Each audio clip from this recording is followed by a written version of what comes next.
पूरी दुनिया की 90% ट्रेड यानी तिजारत समुद्री रास्ते से कार्गो शिप के जरिए होती है। इस वक्त पूरी शिपिंग इंडस्ट्री में लगभग 60,000 बहरी जहाज हैं, जिनमें 20,000 कार्गो शिप हर रोज समुद्र की सतह पर तैर रहे होते हैं। इनमें container ship, chemical tanker, bulk cargo container, crude oil tanker, liquefied natural gas tanker, roro ship और जनरल कार्गो शिप शामिल हैं। अब इनमें एक कार्गो शिप को बनाने के लिए कंपनी के मिलियन डॉलर खर्च होते हैं। जैसे ये होग ऑटो लाइनर की रोरो शिप, जिसको बनाने के लिए कंपनी ने 100 करोड़ यूएस डॉलर खर्च किए हैं। ये शिप्स हर रोज लग्जरी कार्स, कई मिलियन बैरल क्रूड ऑयल और महंगी तरीन गुड्स को लेकर पोर्ट से अपने सफर के लिए रवाना होते हैं। इस सफर के दौरान इन बहरी बेड़ों को कई किस्म के चैलेंजेस का सामना करना पड़ता है, जिनमें मौसमी खराबी, टेक्निकल प्रॉब्लम्स और कैप्टन मिस्टेक। पर इन सबसे बड़ी प्रॉब्लम जो पूरी शिपिंग इंडस्ट्री के लिए सर दर्द बनी हुई है, वो है पायरेट्स यानी समुद्री डाकू। पायरेसी की वजह से हर साल शिपिंग इंडस्ट्री को कई अरब यूएस डॉलर का नुकसान उठाना पड़ता है। जैसे नवंबर 2008 में सोमालियन पायरेट्स ने सऊदी अरब की सेरियस स्टार ऑयल टैंकर को हाईजैक कर लिया था। ये oil tanker 20 lakh barrel oil सऊदी अरब से अमेरिका लेकर जा रहा था। हाईजैकिंग के बाद ऑयल टैंकर और 28 क्रू मेंबर को छुड़वाने के लिए कंपनी को 30 लाख डॉलर सोमालियन पायरेट्स को तावान देना पड़ा था।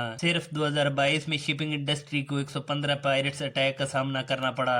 आमतौर पर पायरेट्स कंटेनर शिप को अपना टारगेट बनाते हैं, क्योंकि इन शिप्स के अंदर सबसे कम क्रू मेंबर्स होते हैं और इनके अंदर करोड़ों डॉलर मालियत का सामान जा रहा होता है। वक्त के साथ साथ पायरेट्स भी एडवांस होते जा रहे हैं। अब ये इतनी छोटी छोटी मोटर बोट से कार्गो शिप पर हमला करते हैं कि कभी कभार तो इस शिप का रेडार भी इनको डिटेक्ट नहीं कर सकता। ये जब भी किसी एक कार्गो शिप पर अटैक करते हैं तो इनकी तादाद सैकड़ों में होती है। आमतौर पर पायरेट्स इन छोटी बोट से टारगेटेड शिप के करीब आते हैं। इसके बाद ये अपनी बोट पर किसी भी मुल्क का फ्लैग ऊपर करते हैं, ये धोखा देने के लिए कि शिप कैप्टन शिप की स्पीड कम कर दे। पर ऐसा कम ही होता है कि कोई कैप्टन बिना तस्दीक के अपनी शिप की स्पीड कम कर दे। इसलिए इन पायरेट्स का अगला स्टेप होता है शिप पर फायरिंग करना, ताकि शिप कैप्टन और बाकी क्रू मेंबर्स डर जाएं। अब जब ये पायरेट्स जैसे तैसे करके कार्गो शिप के करीब पहुंच जाते हैं तो इनके पास होती है ग्रैपलिंग हुक, जिसका इस्तेमाल करके ये शिप के ऊपर चढ़ जाते हैं। ऊपर चढ़ने के बाद ये सबसे पहले शिप के कैप्टन और बाकी क्रू मेंबर्स को होस्टेज बनाते हैं। अब यहाँ पर इन पायरेट्स के पास दो रास्ते होते हैं। एक, या तो ये शिप कैप्टन को लाइफ बोट में बिठाकर दूर ले जाएं और फिर कैप्टन को छोड़ने के बदले में तावान लें, या फिर पूरी शिप को हाईजैक करके किसी अननोन जगह पर ले जाएं। एक बार जब ये करोड़ों डॉलर मालियत वाली शिप को अपनी जगह पर ले जाएं तो कई गुना चांसेस बढ़ जाते हैं कि ये शिप को छोड़ने के लिए तावान की एक मोटी रकम लेंगे, क्योंकि पायरेट्स को पता होता है कि इस हाईजैक की हुई शिप के पीछे कई लोग इन्वॉल्व होते हैं, जिनमें शिपिंग कंपनी, वो मुल्क जिसका शिप होता है, शिप पर मौजूद सामान के इम्पोर्टर और एक्सपोर्टर, ये सब लोग पायरेट्स को चंद लाख डॉलर देकर जान छुड़वाने की कोशिश करते हैं। इस काम के लिए सोमालियन पायरेट्स दुनिया में सबसे ज्यादा मशहूर हैं। दरअसल 1991 में सिविल वार के बाद सोमालिया का शुमार दुनिया के करीब तरीन मुल्कों में होता है। इकोनॉमिक्स क्राइसिस की वजह से फूड शॉर्टेज और बेरोजगारी कई गुना बढ़ गई है, इसलिए यहाँ लोगों को 2 वक्त के खाने के लिए छोटे मोटे जुराइम करने पड़ते हैं। सोमालिया के अंदर ज्यादातर बेरोजगार नौजवान इन्हीं समुद्री डाकुओं के गिरोह में शामिल हो जाते हैं। दरअसल सोमालियन पायरेट्स नेटवर्क को चलाने वाले लोग इंतहाई ताकतवर होते हैं। इनके पास mother ships, high speed motor boats और लेटेस्ट वेपन्स होते हैं। ये गरीब और बेरोजगार लोग तो चंद $100 के लिए कार्गो शिप पर अटैक करते हैं। अटैक के दौरान ये लोग इतने अग्रेसिव होते हैं कि शिप पर कंट्रोल हासिल करने के लिए किसी भी क्रू मेंबर की जान ले सकते हैं, या फिर शिप पर कब्जा जमाने के लिए अपनी जान गंवा भी सकते हैं। ज्यादातर सोमालियन पायरेट्स इन 3 जगहों पर अटैक करते हैं, जिनमें गार्डाफुई चैनल, सोमालियन सी और गल्फ ऑफ एडन। एशिया और यूरोप के दरमियान ट्रेड के लिए सुइज कनाल के रास्ते सबसे ज्यादा गल्फ ऑफ एडन को इस्तेमाल किया जाता है, इसलिए सोमालियन पायरेट सबसे ज्यादा अटैक भी गल्फ ऑफ एडन में ही करते हैं। पायरेसी ने कई हजार सालों से शिपिंग इंडस्ट्री के नाक में दम किया हुआ है। अब जैसे जैसे पायरेट्स एडवांस होते गए, साथ ही शिपिंग इंडस्ट्री का एंटी पायरेसी सिस्टम भी कई गुना एडवांस हो गया। पायरेट्स अटैक से बचने के लिए इन जदीद शिप्स के अंदर कई किस्म की लेटेस्ट एंटी पायरेसी टेक्निक का इस्तेमाल किया जाता है। एक शिप कैप्टन वेसल को ऑपरेट करने के साथ साथ रेडार और दूरबीन की मदद से पायरेट्स को भी मॉनिटर करता है। जब भी शिप के क्रू मेंबर को पायरेट्स अटैक की भनक पड़ती है तो ये सबसे पहले करीबी कोस्ट सिक्योरिटी सर्विस को इन्फॉर्म करते हैं। इसके बाद ये अपनी शिप की स्पीड बढ़ा देते हैं। शिप की स्पीड बढ़ाने से समंदर के अंदर वेव्स पैदा होती हैं, जिनकी वजह से पायरेट्स की छोटी बोट को शिप तक पहुंचने के लिए मुश्किल पैदा होती है। कोस्ट गार्ड्स के आने तक शिप के क्रू का काम होता है पायरेट्स का वक्त जाया करना।